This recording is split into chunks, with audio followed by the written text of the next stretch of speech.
ஆண்டவர் இரட்சகருமாக இயேசுவின் இனிதான நாமத்தினால் உங்களை வாழ்த்துகிறேன். நம்முடைய ஆவிக்குரிய சிந்தனைக்காக வெளிப்படுத்தல் 2ஆம் அதிகாரம் 10ஆம் வசனத்தை நான் வாசிக்கிறேன். நீ படப்போகிற பாடுகளை குறித்து எவ்வளவும் பயப்படாதே. இதோ நீங்கள் சோதிக்கப்படும் பொருட்டாக பிசாசானவன் உங்களில் சிலரை காவலில் போடுவான். 10 நாள் உபத்திரப்படுவீர்கள். ஆகிலும் நீ மரண பரியந்தம் உண்மையாயிரு, அப்பொழுது ஜீவ கிரீடத்தை உனக்கு தருவேன். சிமர்னா சபைக்கு சொல்லும் பொழுது அவையாளர் இதை சொல்லுகிறார், நீ மரண பரியந்த உண்மையாயிரு, அப்பொழுது ஜீவ கிரீடத்தை தருவேன் என்று சொல்லுகிறார். ஆனால் அந்த ஜீவ கிரீடத்தை பெற்றுக் கொள்வதற்கு முன்பாக பாடுகள் உண்டு, வேதனைகள் உண்டு, பிசாசினால் உண்டாகிற சோதனைகள் உண்டு. அவைகள் எல்லாவற்றையும் சகித்து நீ ஜெயிக்க வேண்டும் என்று ஆண்டவர் எதிர்பார்க்கிறார். அதோடு மட்டுமல்ல, பாடுகளுக்கு அப்பார் ஒரு பெரிய ஆசீர்வாதத்தை கர்த்தர் வைத்திருக்கிறார், ஜீவ கிரீடம். இஸ்ரவேல் ஜனங்கள் வனாந்தரத்திலே நடந்து செல்லும் பொழுது வனாந்தரத்தினுடைய பாடுகளை தான் பார்த்தார்கள், நெருக்கங்களை தான் பார்த்தார்கள். ஆனால் அதை கடந்த பின்பு வைக்கப்பட்டிருக்கிற பாலும் தேனும் ஓடுகிற கானான் தேசம் அவருடைய கண்களில் படவில்லை, அவருடைய நினைவுகள் வரவில்லை. எகிப்தை குறித்து தான் சிந்தித்துக் கொண்டிருந்தார்கள். இன்னைக்கு நாமும் நம்முடைய உலகத்திலே நெருக்குகிற அந்த பாடுகளை பார்ப்போம் என்று சொன்னால் பரலோகத்தின் ஆசீர்வாதத்தை இறந்து விடுவோம். பாடுகள் உண்டு, வேதனைகள் உண்டு. ஆனால் இந்த பாடுகளின் மத்தியிலும் எனக்கு ஒரு வாழ்க்கை உண்டு. இம்மைக்கு பிறகு பரலோக வாழ்க்கை, அது ஆண்டவரோடு வாழ்கிற வாழ்க்கை, ஜீவ கிரீடம் உண்டு என்று அந்த நம்பிக்கையோடு இருப்போம் என்று சொன்னால் இக்காலத்து பாடுகள், நாம் கடந்து போகிற பாடுகள் நம்மை பாதிக்கவும் முடியாது. நாம் அதை எளிதில் ஜெயித்து விடலாம். இன்னும் அதே வெளிப்படுத்தல் 3ஆம் அதிகாரம் 11 வாசிக்கும் பொழுது அங்கு பிலதெல்பியா சபைக்கு தூதனுக்கு ஆவியானவர் சொல்லுகிற காரியம் என்ன தெரியுமா? உனக்கென்று கொடுக்கப்பட்ட கிரீடத்தை நீர் பாதுகாத்துக்கொள், வேறொருவன் எடுத்துக் கொள்ளாதபடி அதை காத்துக்கொள்ள சொல்லுகிறார். ஆண்டவர் நமக்கு மேன்மையான ஆசீர்வாதங்களை வைத்திருக்கிறார்.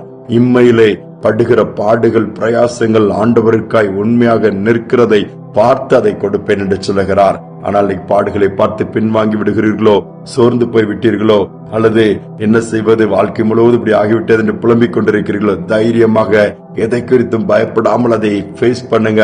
கர்த்தர் கூட இருந்து ஒரு நாள் வரும், எல்லாவற்றிலும் நமக்கு பிரதிபலனை கொடுப்பார்.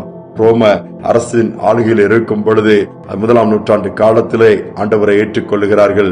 அப்பொழுது இயேசுவை குறித்து எங்கும் பிரசங்கம் பண்ண முடியாத ஒரு நெருக்கமான ஒரு காலகட்டம். ரோம அரசு அந்த மாதிரி தண்டனைகளை கொடுத்து வந்திருந்த சூழ்நிலையிலே அப்போ என்ன நடந்தது? இவர்கள் 40 பேரும் உறுதியாக இயேசுவை மறுதலிக்க மாட்டேன்னு சொல்லி நின்று விட்டார்கள். கொடுக்கப்பட்ட தண்டனை கொஞ்சம் பட்டணத்துக்கு வெளியே கொண்டு போய் நல்ல பனி உறைந்த பகுதியிலே வஸ்திரங்களை கலற்றி கை கால்களை கட்டி அந்த பனிக்கட்டியில போட்டு விட்டார். அப்படி மறிக்கட்டும் என்று சொல்லி அதற்கு ஒரு தலைவனை பொறுப்பு கொடுத்து இவர்களுக்கு இப்படிப்பட்ட தண்டனை நிறைவேற்றுவா என்று சொல்லும் பொழுது அவன் அங்கு நின்று குளிர் காய்ந்து கொண்டிருக்கிறான். கொஞ்சம் விறகை போட்டு அதில் குளிர் காய்ந்துக்கும் அவன் சொல்லுகிறான், யாருக்காவது இயேசு வேண்டாம் என்று சொல்லி மறுதலித்தால் உங்களை நான் கட்டவிழ்த்து விடுகிறேன். நீங்கள் சுதந்திரமா உங்கள் வீட்டில் போய் குடும்பத்தோடு வாழ முடியும். இயேசுதான் வேண்டும் என்று சொன்னால் இந்த குளிரில் இப்படி நீங்கள் சாகத்தான் வேண்டும் என்று சொல்லுகிறான். குளிர் அதிகரித்துக் கொண்டே இருக்கிறது. ரத்த ஓட்டம் இந்த 40 பேருக்கும் குறைந்து கொண்டே இருக்கிறது. என்ன செய்வது? ஆனாலும் சகித்துக் கொண்டே இருக்கிறார்கள். அதில் ஒருவன் இல்லை, இயேசு வேண்டாம் என்று மறுதலித்து விட்டு அவன் எழுந்து போய்விட்டான். அவனை அனுப்பி வைத்து விட்டான்.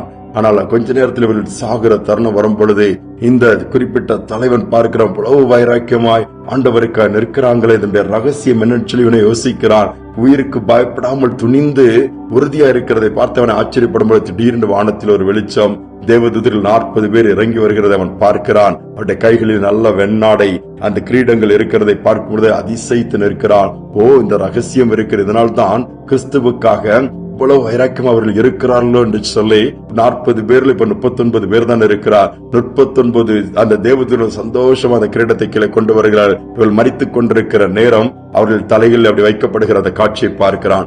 ஒரு தேவதூதன் மட்டும் அப்படியே நின்று விட்டான். ஏன்? ஒருவன் கடந்து போய்விட்டான், மறுதலித்து போய்விட்டான். அவன் அப்படி சோகமா நிற்கும் பொழுது உடனே இந்த தலைவன், இந்த கிரீடம் எனக்கு வேண்டும், இந்த ஆசீர்வாதம் எனக்கு வேண்டும் என்று சொல்லி தன் வஸ்திரங்களை தூக்கி எறிந்து விட்டு இயேசு எனக்கு வேண்டும் என்று அவனும் போய் அந்த இடத்திலே தன்னுடைய வாழ்க்கையை ரத்த சாட்சியை மறிக்க ஒப்பு கொடுத்தானாம். இது நடந்த ஒரு சம்பவம். யோசித்து பாருங்கள். பாடுகள் உண்டு, ஆனால் பாடுகளுக்கு பின்பு பிரதிபலன் உண்டு. அதற்கான பயன்களை, பிரதிபலனை, நன்மைகளை கர்த்தர் கொடுப்பார். அதை மறந்துவிட வேண்டாம். அதை நாம் நினைக்கும் பொழுது, அதை முன்பாக வைக்கும் பொழுது, அதை நாம் விசுவாச கண்களிலே பார்க்கும் பொழுது பாடுகளை சகிக்க முடியும். நமக்கென்று வைக்கப்பட்ட ஜீவ கிரீடத்தை ஒரு நாள் பெற்றுக்கொள்ள முடியும். சோர்ந்து போக வேண்டாம். நமது நியூ கவர்னன்ஸ் ஸ்டோன் மினிஸ்ட்ரி சேனலை லைக் பண்ணுங்க, ஷேர் பண்ணுங்க, கமெண்ட் பண்ணுங்க, சப்ஸ்கிரைப் பண்ண மறக்காதீங்க. அப்படியே பக்கத்தில் இருக்கிற பெல் ஐக்கானை கிளிக் பண்ணி ஆல்ன்ற ஆப்ஷனை கொடுத்துக்கோங்க. அப்போ தான் நாம் போடக்கூடியதான வீடியோஸ் எல்லாமே டெய்லி உங்களுக்கு நோட்டிஃபிகேஷனில் வரும். God bless you.